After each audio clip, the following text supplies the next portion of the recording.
OK. Bon, bah, merci en tout cas pour ceux qui sont venus, et bienvenue donc, dans ce webinaire organisé par, donc toutpourlesaidants.com. Donc moi, je suis Sandrine Morieux, je suis la fondatrice, de cette plateforme. Alors je vous expliquerai un peu plus, à la fin de la présentation, voilà, l'objet de toutpourlesaidants.com, la mission, l'ambition en fait qu'on s'est donnée, avec cette plateforme et du coup, voilà, vous précisez tout ça, mais je pense que l'objet du webinaire, c'est surtout, d'essayer d'aborder, voilà, une autre façon, en fait, d'envisager, l'avancée en âge, et le vieillissement de nos proches âgés, de nos aînés. Voilà, alors peut-être qu'aujourd'hui, il y a des personnes âgées qui sont intéressées, en fait, pour elles-mêmes ou sinon, voilà, il peut s'agir, parfois de certains proches. Donc en fait, le sujet en fait du webinaire et un peu le sujet, quelque part de notre plateforme toutpourlesaidants.com, c'est de partir un peu d'un constat, c'est que quand on parle de l'avancée en âge et du vieillissement, de la population, on a souvent tendance, en fait, de manière très instinctive quand même, à envisager la sécurité, du domicile, quand on parle de maintien, à domicile, hein.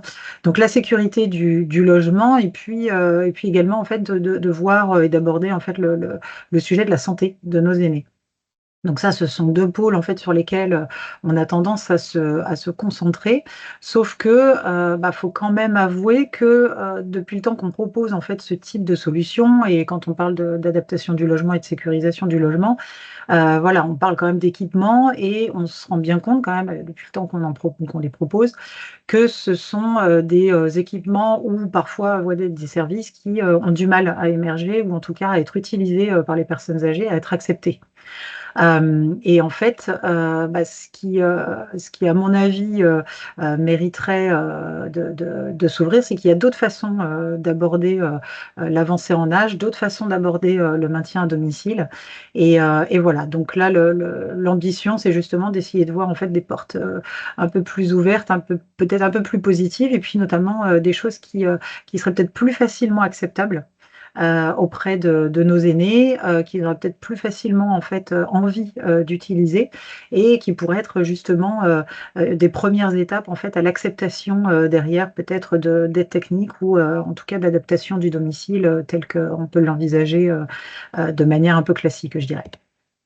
Donc déjà le sujet, enfin la question à se poser, alors ça je ne sais pas si mon écran, fait passer la diapositive. Ouais, c'est bon. Donc déjà, je pense qu'à ce niveau-là, c'est vrai qu'il faut peut-être commencer à changer en tout cas de perspective sur le vieillissement. Parce qu'il faut bien admettre que, même quand c'est très bienveillant, on a quand même tendance à avoir, au niveau de la société une façon d'envisager en fait le vieillissement qui est, toujours, comme je disais, tournée autour des mêmes enjeux. Sauf que déjà si on se pose, la question sur certaines études, j'ai mon truc, ouais, d'accord. Il y a eu pas mal d'études, hein, qui ont été menées et notamment des études sur, l'importance en fait du bonheur et de l'épanouissement. Alors, comme je disais, nous, on a tendance en tant que proches, en bienveillance, se dire que, la santé et la sécurité de nos aînés, est cruciale et je pense qu'on a aussi parfois tendance à penser que pour eux, leur santé et leur sécurité, sont fondamentaux en fait dans leur quotidien. Sauf que, bah, comme on peut le voir, c'est une étude IFOP quand même qui est très récente, qui a, quasiment la totalité en fait des Français qui considèrent que le bien-être mental, est un pilier essentiel. C'est pas juste en fait une petite composante finalement de la vie, c'est un pilier essentiel de la bonne santé en général. Et quand on sait qu'on a plus d'un quart de la population qui a plus de 65 ans, vraisemblablement, on peut imaginer que les plus de 65 ans ont aussi à cœur, de favoriser en fait leur bien-être mental et qu'ils ont, aussi conscience que cela, génère en fait, une meilleure santé, d'ordre général. Ensuite, on a eu aussi, quelques études, hein, qui démontrent que, la gratitude, alors, là pour le coup, ça a démontré que la gratitude, était associée à une meilleure qualité de sommeil, à une réduction du stress. La joie, elle est liée en fait à une meilleure santé cardiaque. Il y a eu une publication dans le journal de l'Association, médicale canadienne qui a démontré que, les personnes, âgées qui ressentent un bonheur naturel maintiennent, de meilleures fonctions physiques en vieillissant et ça complètement indépendamment en fait de d'autres facteurs, de leur mode de vie.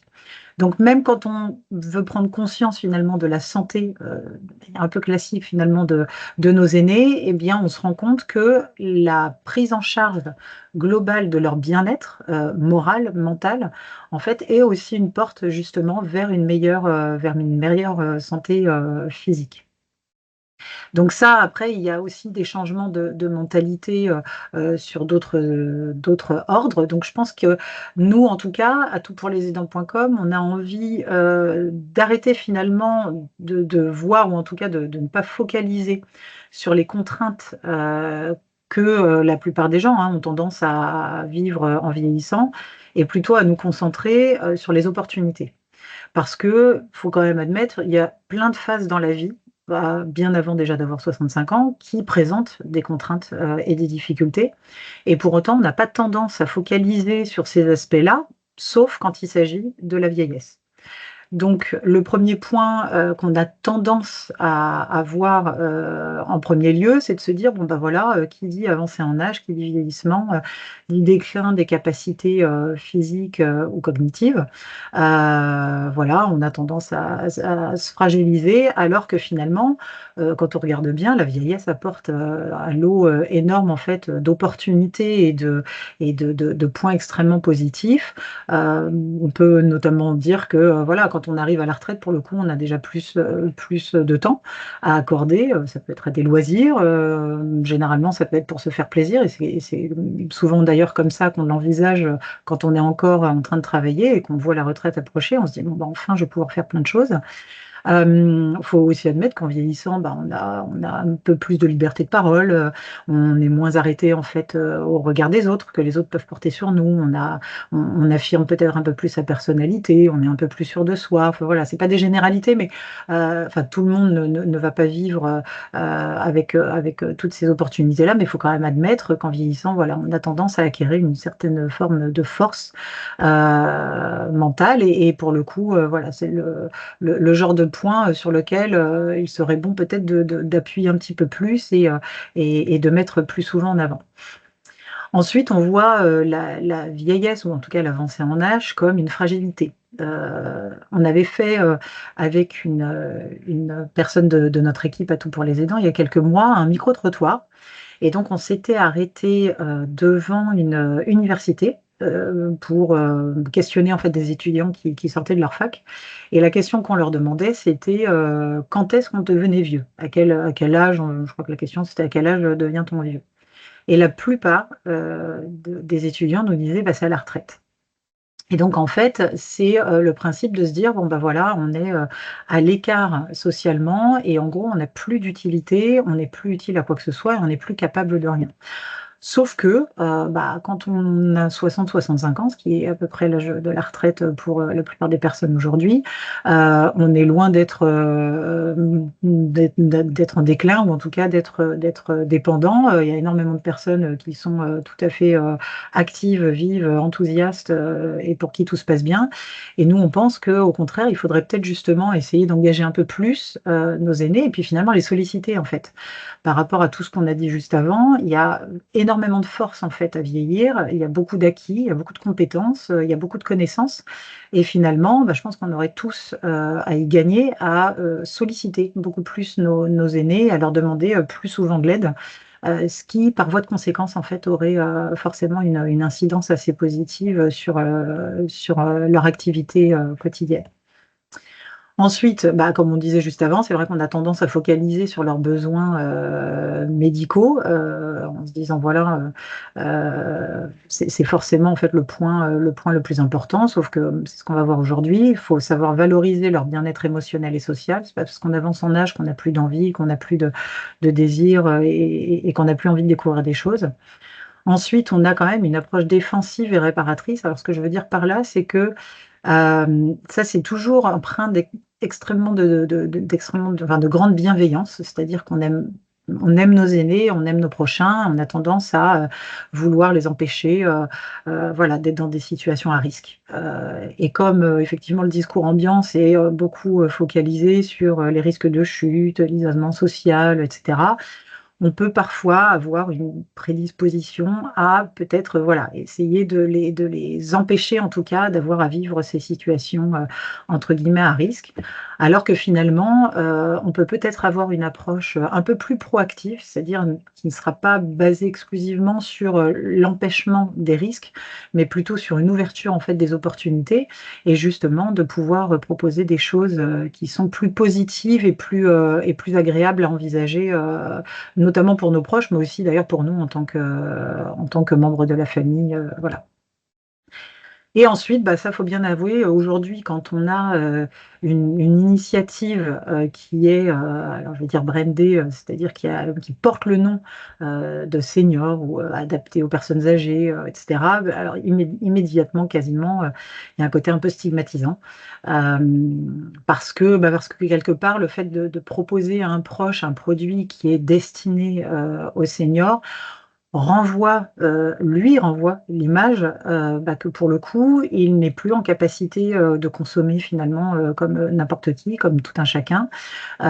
Et donc peut-être ses capacités, ont décliné, qu'elles sont moindres, enfin voilà. Donc on renvoie en fait une image de vieux qui n'est pas acceptée, qui n'est pas, et quelque part qui n'est pas acceptable en fait et tout ça toujours, encore une fois, parce qu'on a envie de bien faire, mais quelque part, c'est, certainement la raison pour laquelle on est face à des personnes âgées qui, sont dans un refus, de vouloir accepter en fait, des formes de soutien, que ce soit sous forme de produits ou sous forme de services, parce qu'aujourd'hui c'est quand même aussi, ce sujet-là.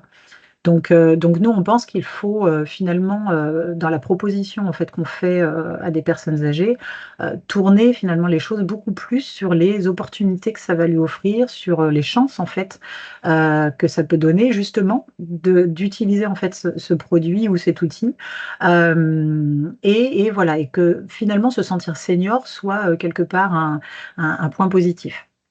Si je peux utiliser un exemple, on m'avait dit il y a peu de temps, en fait, ça dépend de la façon dont on présente, les choses. Si on utilise par exemple la carte senior, de la SNCF. En fait, le principe, c'est de dire: «On prend le train comme tout le monde, mais le fait d'être senior nous octroie en fait une réduction» et la personne qui me disait ça dit: «Mais moi, je veux bien être senior avant l'heure, en fait et ça me dérange pas d'être, nommé senior dans ces cas-là, parce que finalement, le fait d'être, une personne âgée, dans cette condition-là, bah, ça m'octroie en fait un plus» et ben, je pense que c'est exactement la façon finalement qu'il faut qu'on arrive en fait à présenter, qu'on doit utiliser en tout cas pour présenter des solutions à nos aînés. Il faut qu'ils arrivent à envisager que ces solutions sont justement quelque chose de bénéfique et d'agréable et pas, que voilà, quelque chose, qu'on subit, et du coup qui est stigmatisant. Donc le bien vieillir, ça c'est une formule, qu'on entend de plus en plus, parce qu'effectivement on essaye de donner en fait de la qualité, au bien vieillir et il y a juste quand même un point assez important, c'est qu'on peut remplir en fait des conditions, de sécurité, et d'environnement en fait, serein pour nos proches et dire que finalement on a fait en sorte qu'ils vieillissent bien et pour autant c'est pas dit qu'ils vieillissent heureux. C'est-à-dire que comme on disait juste avant, ce n'est pas qu'un système, ce n'est pas qu'une condition en tout cas, d'un environnement externe. Il faut aussi que nos proches se sentent bien en fait, dans leur peau, dans leur tête, en tout cas qu'ils aient un bien-être global. Donc, aujourd'hui justement l'objectif c'est d'essayer de donner des pistes de réflexion en fait sur ce principe-là et donc, là vous allez voir on va passer un petit panel en fait de plusieurs, même, quelques nombreuses solutions en fait qu'on a sur la plateforme et c'est pas toutes, hein, mais, c'est celles qui vont s'inscrire en fait dans cette démarche de bien-être global et donc, bah, pour démarrer en fait sur un principe de bien-être, il y a déjà le bien-être émotionnel. Et alors, si on peut donner une définition, histoire de quand même, cibler un petit peu de quoi on parle, l'OMS, pour le coup, là, c'est la définition de l'OMS, dit que le bien-être émotionnel, c'est un état d'esprit dans lequel une personne se rend compte de ses propres capacités, dans laquelle elle peut faire face aux pressions normales de la vie, dans laquelle elle peut travailler de manière productive et fructueuse et où elle est capable d'apporter une contribution à la communauté.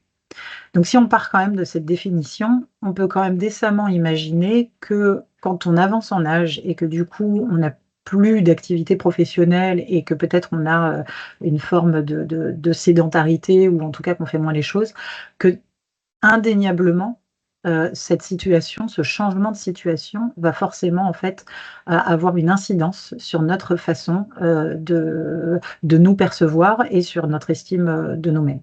Donc voilà, ici on va avoir quelques pistes de réflexion qui ne sont pas adaptées à tout le monde, parce que justement l'enjeu et le but de la plateforme, c'est justement de se dire, bon ben voilà, pour répondre à des enjeux qui peuvent paraître des enjeux assez communs que tout le monde va rencontrer, donc là, dans ce cadre-là, améliorer le bien-être émotionnel, et bien en fonction de la personne, en fonction de sa personnalité, en fonction de son passé, en fonction de ses expériences, en fonction de plein de choses, chaque personne va avoir besoin de répondre en fait à ce besoin-là ou d'encourager ou de stimuler en fait, leur bien-être, mais d'une manière complètement différente.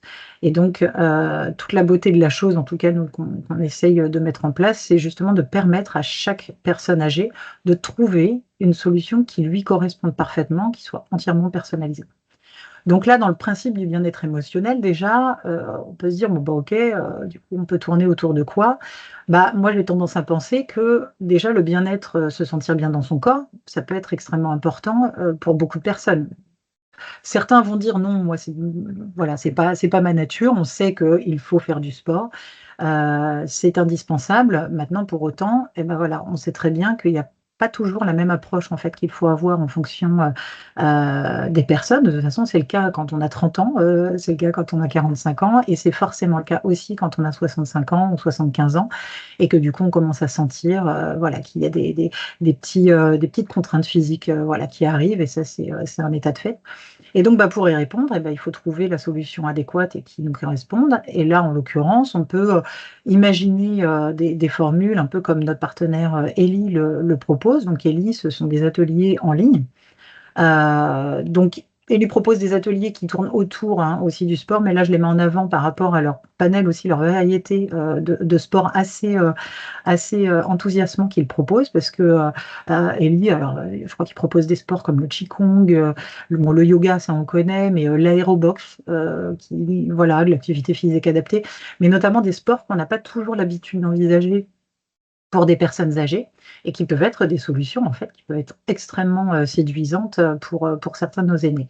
Et donc l'avantage de ce type de proposition, d'Ellie, ce sont des ateliers qui sont en direct, en ligne donc, depuis chez soi, hein, donc c'est sûr on n'a pas besoin de se déplacer, mais c'est quand même en direct et en groupe. Donc il y a aussi l'avantage de pouvoir partager, en fait, sa séance avec d'autres personnes et puis du coup de trouver une forme d'encouragement, de stimulation, à plusieurs.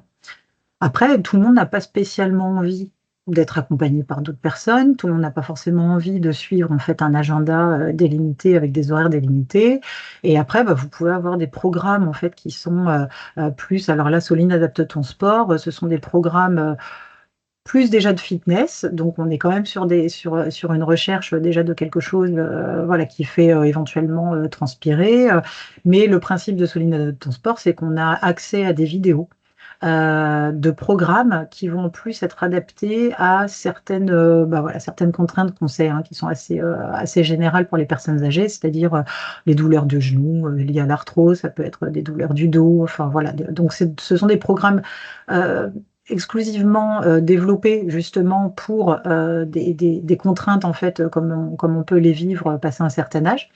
Mais à suivre à son rythme de chez soi, voilà, donc c'est une forme d'abonnement et puis après, ben, on a accès à tout un programme, donc on a, voilà, vous voyez 2 formes en fait de sport en ligne et il y en a tout un tas d'autres, hein, là on donne des exemples, mais 2 formes en fait, qui ont une façon d'aborder les choses, de manière différente et donc forcément qui vont répondre à des enjeux ou à des envies, différentes.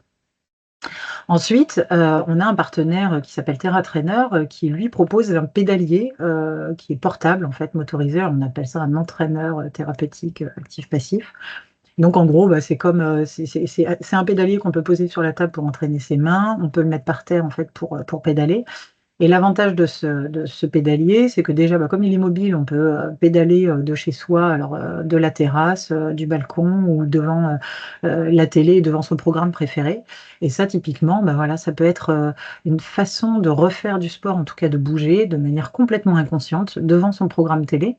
Et puis voilà, depuis le confort de son canapé. Donc, il y a aussi des formes comme ça, très individuelles, mais qui vont répondre à certaines personnes. Et puis un peu dans la même démarche, on a notre partenaire Amy qui est en fait un tapis de marche, alors qui au départ avait été développé pour la rééducation. Mais en fait, il est aussi proposé à des particuliers qui habitent chez eux, qui aiment bien marcher, mais qui n'ont plus envie de le faire tout seul, en fait, depuis la rue, voilà, pour des raisons de sécurité. Enfin, chacun après a envie de, ou qui ne le peuvent pas. Enfin bref. Et du coup, ce tapis de marche a quand même un petit plus, et qu'il est relié en plus à une tablette, qui fait qu'on a une expérience en fait assez ludique. Donc il y a des jeux qui se présentent, qui sont reliés en fait au tapis de marche, et du coup vous avez comme une forme de principe de compétition, et puis d'atteindre en fait des objectifs. Donc voilà, donc en fait on a une motivation qui est extrêmement ludique, qui est offerte en fait par l'outil, et du coup toutes ces solutions-là font qu'au final, plutôt que de dire bon, allez, il faut bouger, il faut se forcer à faire du sport, eh bien on peut trouver, en tout cas la conclusion de ça, c'est qu'on peut trouver des façons de se mettre à bouger, de faire une activité physique, et finalement de manière en fait extrêmement agréable, et surtout voilà, avec beaucoup de motivation. Ensuite, bah, le bien-être émotionnel, ça passe aussi par le fait, donc se sentir bien dans son corps, effectivement, ça peut être aussi bah, se sentir bien dans l'acceptation de soi et de ce que son corps reflète, voilà. Et là, dans ces cas-là, bah, on peut penser notamment à la mode, et c'est vrai que c'est pas parce qu'on a passé un certain âge et que peut-être, bah, du coup, on a perdu en mobilité au point de devoir être dans un fauteuil roulant, que l'on n'a pas le droit de continuer à se sentir coquet. Quand on avait une nature, en fait, à vouloir prendre soin de soi quand on était plus jeune, bah, c'est vrai que des fois, avec le temps, on manque d'obligation, en tout cas, de s'habiller. Et puis après, c'est surtout qu'il n'y a pas beaucoup d'opportunités, en fait, en termes de mode adaptées. Et là, notre partenaire Forestier, bah, du coup, est vraiment une solution hyper sympa pour les femmes, parce que pour l'instant, c'est une collection surtout pour les femmes, qui veulent continuer à être jolies et séduisantes, quelle que soit leur capacité physique et leur âge. Et en fait, il y a toute une collection de vêtements qui ont un système d'ouverture et fermeture facilité, qui fait que même si on a du mal à s'habiller, ou qu'on a un aidant d'ailleurs qui vient nous assister pour l'habillement, ben, on peut continuer à être, voilà, être joli et agréable. Euh, Ensuite, on peut penser à des accompagnements, je dirais, plus psychologiques. Et ça, c'est dans la recherche, en fait, comme je disais tout à l'heure, l'entrée à la retraite, l'arrivée à la retraite, elle est souvent très attendue. C'est vrai qu'on entend beaucoup, «Oh là là, vivement la retraite» et cetera, et finalement, on sait bien quand même, et puis en plus, il y a maintenant beaucoup de recul pour savoir que l'entrée à la retraite, c'est un bouleversement, en fait, dans la façon de vivre, et puis du coup, dans sa perception de soi. Et donc pour certains, ce changement peut occasionner vraiment une perte d'équilibre, une perte de repères assez profonde. Et là, des fois, bah, il faut un accompagnement. Et plutôt que de suivre un accompagnement, alors ça peut être le cas, hein, il peut y avoir un accompagnement psychologique, voilà. Mais là, on a par exemple en partenaire des accompagnements plus basés en fait sur le principe de retrouver son parcours de vie. Donc by H, ce sont des programmes qui sont plutôt en groupe. Enfin, alors ça peut être en individuel, mais le principe est quand même beaucoup basé en fait sur alors des échanges et pas mal d'exercices. Et Resplendissance, c'est vraiment du coaching, et le principe finalement des 2, c'est d'arriver à trouver sa voie dans cette nouvelle vie, et dans cette nouvelle étape, de vie qui peut parfois être déroutante. Et c'est vrai que dans ces cas-là, on ne pense pas toujours à se faire accompagner, on n'accepte pas toujours d'ailleurs de se sentir un peu perturbé, et pourtant il y a des solutions effectivement pour nous permettre en fait de revoir finalement cette nouvelle étape comme un nouveau départ. Et puis enfin, ça c'est un sujet quand même très tabou, et pourtant voilà, je pense que c'est extrêmement important, et nous on est content de compter ce partenaire sur la plateforme. Le sujet tabou, c'est la sexualité des seniors, et c'est vrai que on a pas spécialement envie d'en parler. Alors surtout quand on est proche, c'est-à-dire enfant d'une personne âgée, qu'on essaie de l'accompagner, quand on voit son parent qui ne va pas toujours très bien, je pense que c'est le dernier en fait des sujets qu'on imaginerait en tout cas aborder, mais c'est un fait.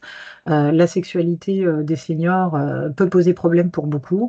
Voilà, il y a forcément des questionnements, des interrogations en fait avec le corps qui change, l'esprit qui change forcément.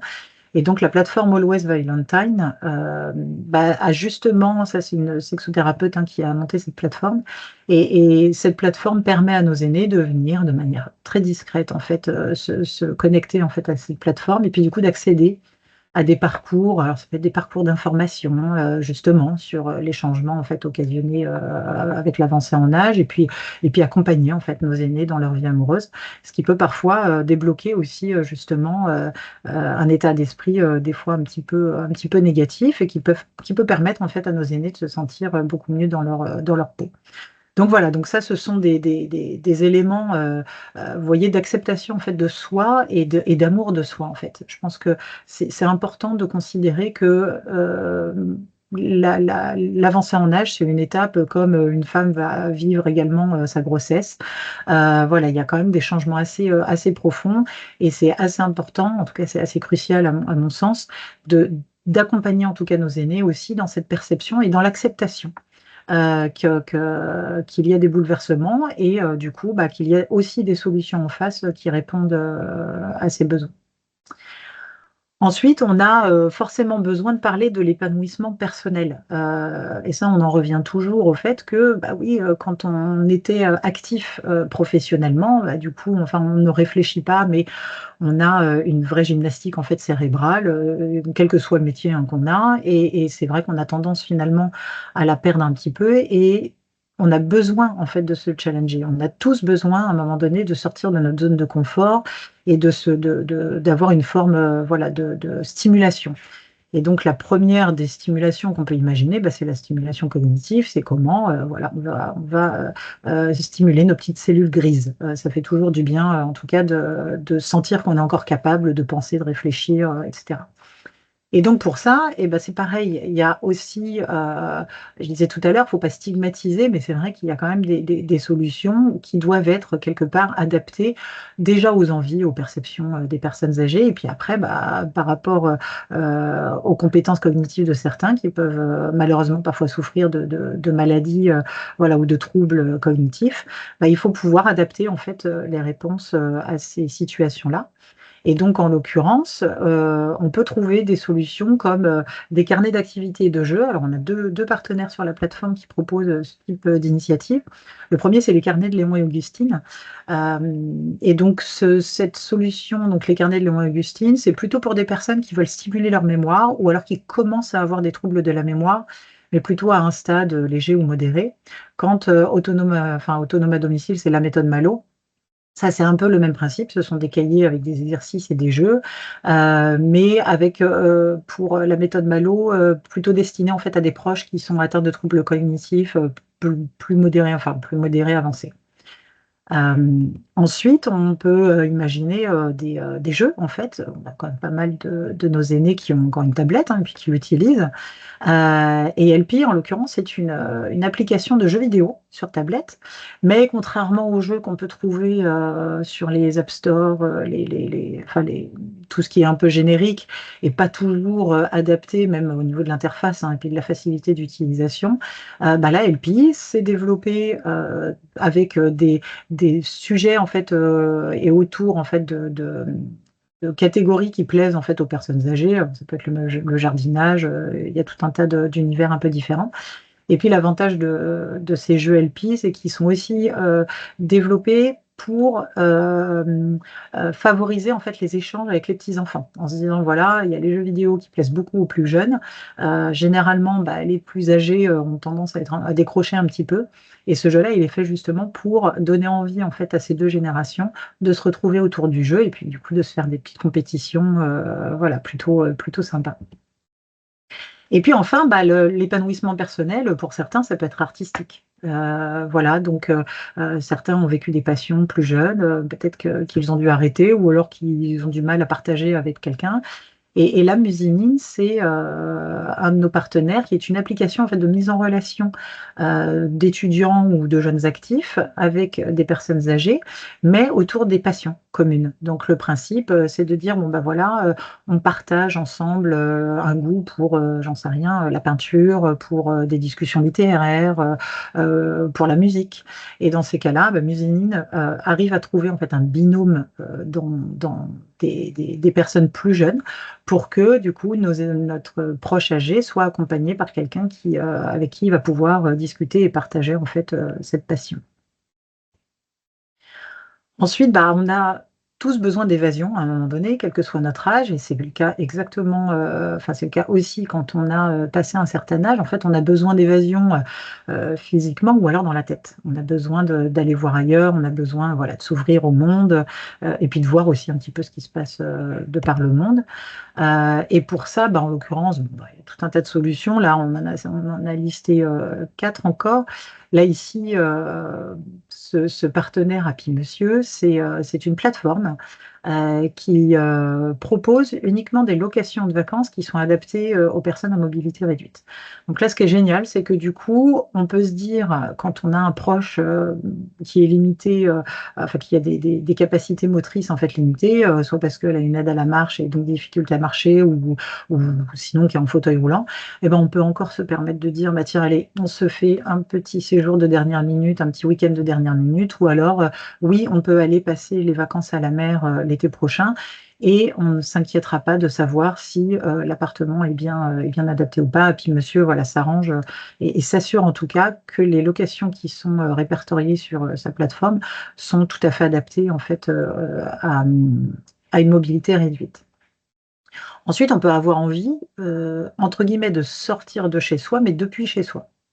Et là, pour les personnes qui ont un goût, je dirais, culturel, qui ne peuvent pas assouvir parce que du coup, voilà, ils ont aussi une motricité, une mobilité réduite. Culture Move, ça, c'est un partenaire qui organise des visites guidées. Donc en fait, c'est un abonnement et il y a des agendas de visites guidées en direct que nos aînés, voilà, auxquels nos aînés peuvent participer. Donc du coup, c'est aussi en groupe. Il y a une possibilité d'échange avec le guide qui est sur place. L'avantage, c'est qu'on peut interagir avec le guide en disant, là, on est dans une basilique, voilà, je ne sais laquelle. Si on regardait un petit peu sur la gauche, et puis du coup, la visite se passe en fonction aussi de ce qu'on veut lui donner en fait, ce qu'on veut insuffler en fait à cette visite.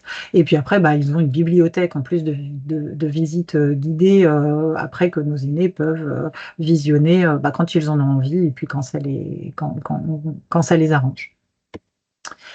Index Télé, c'est un partenaire qui propose, alors c'est une application qui est adaptable en fait à la télé. On sait que il y a quand même beaucoup de personnes âgées qui passent beaucoup, beaucoup de temps devant la télé. Et c'est vrai que des fois, on se dit, bon, c'est quand même quelque chose de très inactif. Et puis surtout, malheureusement, je pense que les programmes télé sont pas toujours très satisfaisants. Et c'est un principe de combler des fois un peu le vide et le temps qui passe.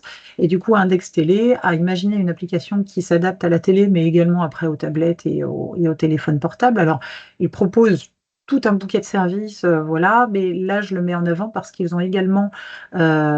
développent également des contenus en fait culturels. Justement pour nos aînés et donc un contenu spécial Index Télé et donc que nos aînés voilà, peuvent apprécier sur leur télé ou sur leur écran préféré. Et puis enfin, vous avez certaines personnes qui aiment bien s'évader, mais par la lecture, par exemple. Alors après, tout un tas de solutions. Mais là, on peut nommer, par exemple, Sensoriel Magazette, parce que je pense notamment à des personnes qui avaient l'habitude de lire leur journal quotidien, de lire, voilà, de s'ouvrir un petit peu à une culture générale, voilà, annexe, enfin en tout cas tiers. Et en fonction, parce que là, sensoriel, c'est quand même assez destiné à des personnes qui souffrent de troubles cognitifs. Bah, c'est vrai que du coup, malheureusement, des fois, il y a des informations qu'on a du mal à faire passer en fait à notre proche qui souffre de ce type de pathologie. Et là, sensoriel, c'est une gazette, en fait, c'est un journal qui est entièrement personnalisé. Alors, c'est un journal mensuel, mais entièrement personnalisé avec des articles d'actualité en fonction des appétences en fait et des centres d'intérêt du lecteur. Donc c'est vraiment quelque chose qui est euh, construit en fait tous les mois en fonction de chaque lecteur. Et donc voilà, donc si on a un proche qui apprécie particulièrement les actualités économiques ou tout ce qui est, on disait, culturel, artistique, etc., bah, du coup, les équipes de sensoriel vont s'arranger pour monter, développer en fait la gazette. Donc il n'y en a pas une pareille. Et c'est ça qu'on trouve vraiment intéressant parce que du coup, chacun peut se retrouver finalement dans ce support. Et comme sensoriel est justement développé pour les personnes plutôt fragiles, voilà, il y a une façon de le présenter qui est tout à fait adaptée. Et en plus, tous les articles sont disponibles en format audio. Donc voilà, pour nos proches qui en plus souffrent de déficience auditive, bah, ils peuvent quand même continuer à profiter de leur voilà, gazette, petit journal, on peut appeler ça comme on veut. Et donc, bah, pour finir, je pense qu'on ne peut pas, parler d'un bien-être général sans parler des liens sociaux, mais ça, on sait, on en parle de toutes parts et voilà, il y a les petits frères des pauvres qui font des études tous les ans ou quasiment tous les ans, justement, sur l'isolement des personnes âgées. Donc on sait que c'est un enjeu. Par contre, à force de dire que c'est un enjeu, des fois, on n'arrive pas, en fait, à focaliser comment on peut essayer de stimuler, justement, en tout cas, d'accompagner nos proches âgés, pour qu'ils aient une communication, un environnement en fait plus social, plus actif, plus stimulant. Et ben, à ce titre, déjà, il y a des façons de communiquer avec eux quand on est un membre de la famille. Et c'est vrai qu'aujourd'hui, bah, les familles, elles sont quand même dispersées, on est quand même assez loin les uns des autres. Moi, je suis complètement concernée par cette situation. Et c'est toujours délicat, en fait, de se dire, bon, bah, OK, il faudrait qu'on s'appelle plus souvent. Alors, mes parents sont encore très autonomes avec des outils comme ceux que j'utilise moi aussi hein, sur mon téléphone portable.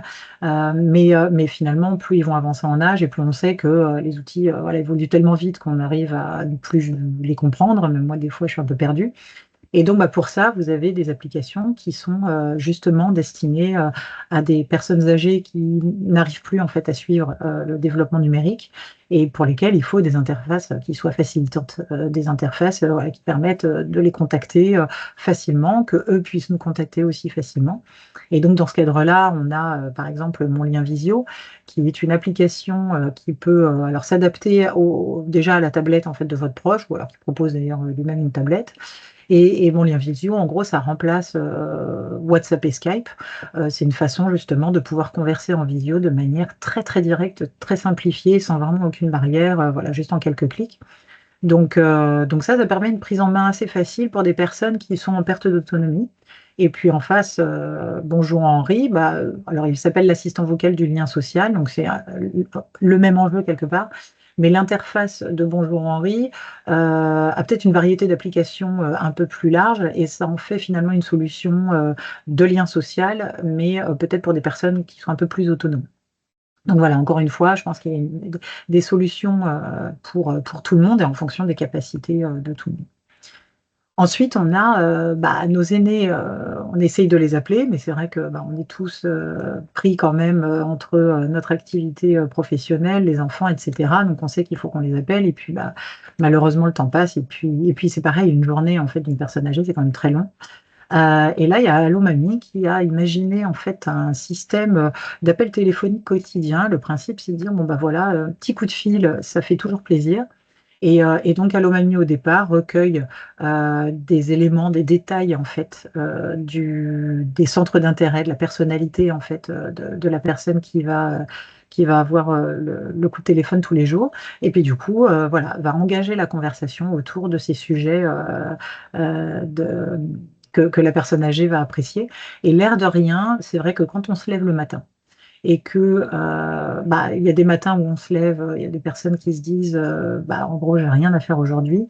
Juste le fait de se lever et de se dire ah là, je sais que j'ai mon petit appel à telle heure aujourd'hui, mais l'air de rien, ça donne en fait ça fait envisager en tout cas le quotidien de manière différente. Donc ça aussi, c'est une solution assez facile en fait finalement à mettre en place et puis qui peut vraiment aider à renouer en tout cas le dialogue et la communication de nos aînés. Et puis ensuite, alors ça, de toute façon, j'adore toutes les solutions qu'il y a sur la plateforme, mais ce jeu de minutes de bonheur, c'est assez drôle parce que c'est vrai qu'on a tendance à se dire que la conversation avec nos proches, surtout quand ce sont nos parents, voilà, ou nos grands-parents, finalement, c'est assez facile.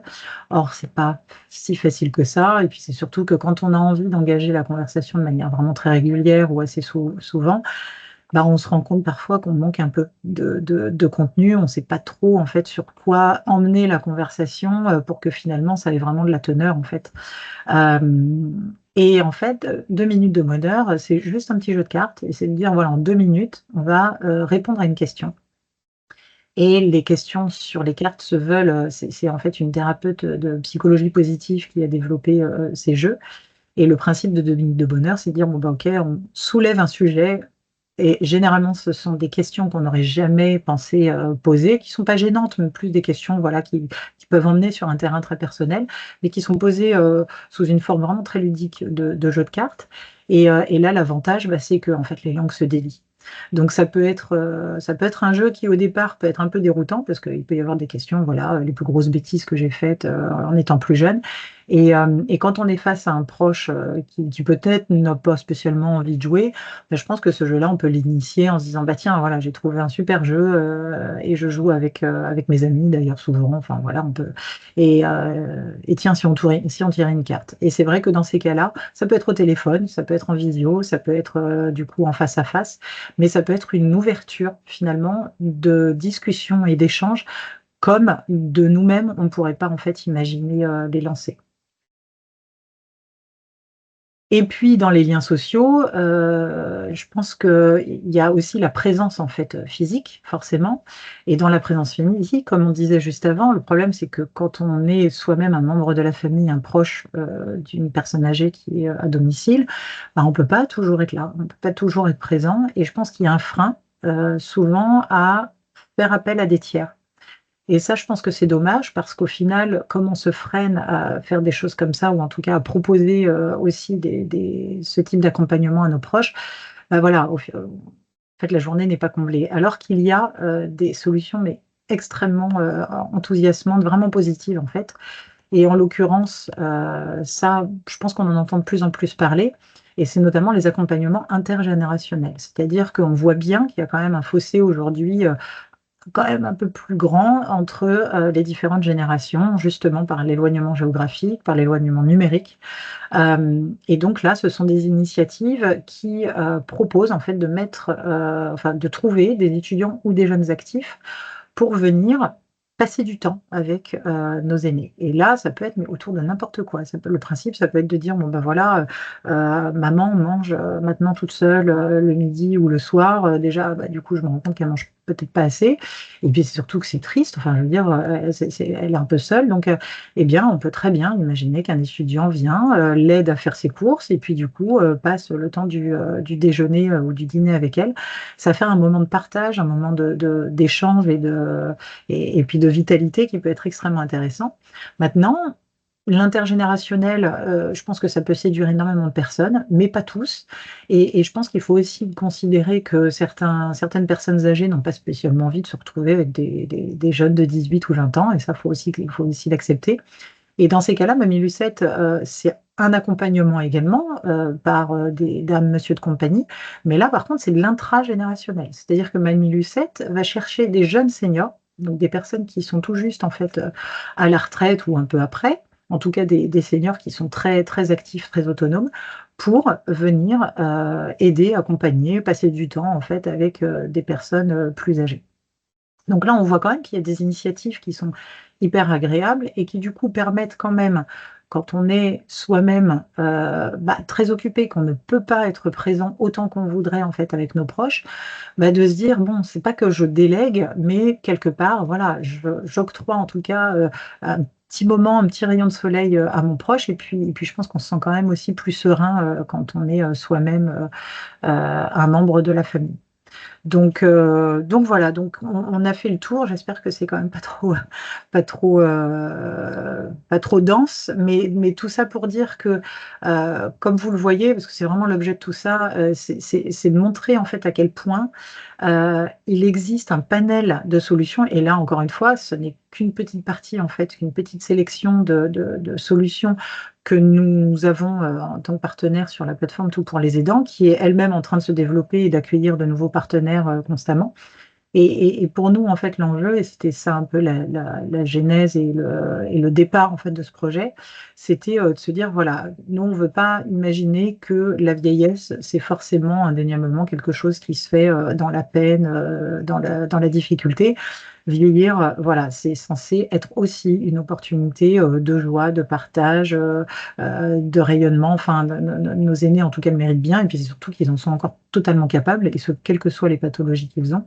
Et donc nous, avec cette plateforme, ce qu'on veut, c'est justement de pouvoir, créer ce lieu de rencontre entre ces initiatives, ces professionnels qui ont justement des idées vraiment innovantes, vraiment positives à proposer aux familles et de faciliter en fait aux familles la découverte de ces solutions. Parce que je pense que quand on est en recherche en fait de solutions du bien vieillir, pour le faire, moi-même, hein, parce que du coup je regarde quand même beaucoup, ce qui existe sur le marché, c'est très compliqué, très, très compliqué de trouver les solutions et puis comme il s'agit bien souvent de solutions quand même très récentes, ou en tout cas innovantes, des solutions qui sont finalement assez peu utilisées encore, il y a aussi un manque de compréhension de comment on l'utilise. Est-ce que ça se prête vraiment en fait, au profil de notre proche, à notre profil, d'aidant, et cetera et donc avec notre plateforme, on essaye aussi justement d'aider à mieux appréhender, à mieux comprendre en fait ces solutions,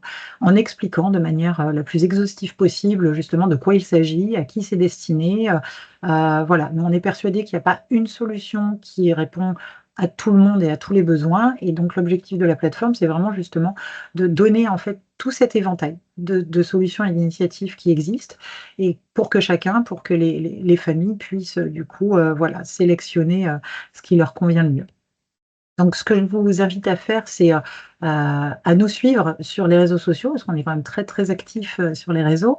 On a une page, sur Instagram, sur Facebook, sur LinkedIn. On a également, une chaîne YouTube, alors, qu'on va alimenter un peu plus, parce qu'on a quelques vidéos, mais qui commencent maintenant à dater.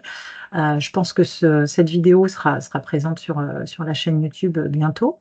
Voilà et si je peux vous inviter, avant, peut-être de voir, s'il y a des questions, mais ce que je peux vous inviter, d'ores et déjà à faire sans perdre de temps, parce qu'en fait c'est une opération spéciale donc c'est quand même très limité dans le temps. On vient de lancer la deuxième édition de notre opération qu'on appelle une carte postale pour nos aînés. Et donc cette opération, voilà, qu'on adore et qui nous rend, voilà, très, très excités à l'idée, de la renouveler. C'est une opération qu'on avait lancée pour la première fois en début de cette année et en fait, c'était venu, au départ, l'initiative d'une institutrice, en fait, d'une classe de CM1, si je ne me trompe pas, donc d'école primaire, qui était en train d'étudier avec ses élèves un livre sur le sujet justement de l'intergénérationnel et donc quand on a appris ça, on s'est dit: «C'est génial» parce que du coup, voilà, ils abordent en fait le sujet et on leur a proposé de plutôt que de ne faire qu'étudier, en classe, du coup de passer à l'action et donc nous, on lance cette opération, on propose en fait à tout le monde, parce que c'est ouvert à tous, et c'est gratuit, d'inscrire un ou des proches âgés, parce que finalement c'est pas limité. Et là, pour cette deuxième édition, le principe, c'est que ces élèves d'école primaire rédigent une petite carte de fête, de fin d'année, personnalisée en fonction, pareil, des petites particularités, en fait, de chaque destinataire Et du coup, bah, les proches reçoivent, enfin recevront en tout cas pendant les fêtes leur petite carte, voilà, toute mignonne. Et quand je dis toute mignonne, c'est que la première édition était super parce que les élèves avaient rédigé vraiment avec soin des cartes postales, ils avaient fait des dessins. En retour, les personnes âgées avaient renvoyé des livres, voilà. Enfin, et certains sont même restés d'ailleurs en contact et s'étaient réécrits après les grandes vacances pour se tenir au courant de ce qu'ils avaient fait pendant les vacances. Donc voilà, donc en fait c'est une opération, vraiment je vous invite à y participer parce que c'est ouvert à tout le monde et je pense que n'importe quelle personne âgée voilà, sera juste complètement séduite de recevoir cette petite carte.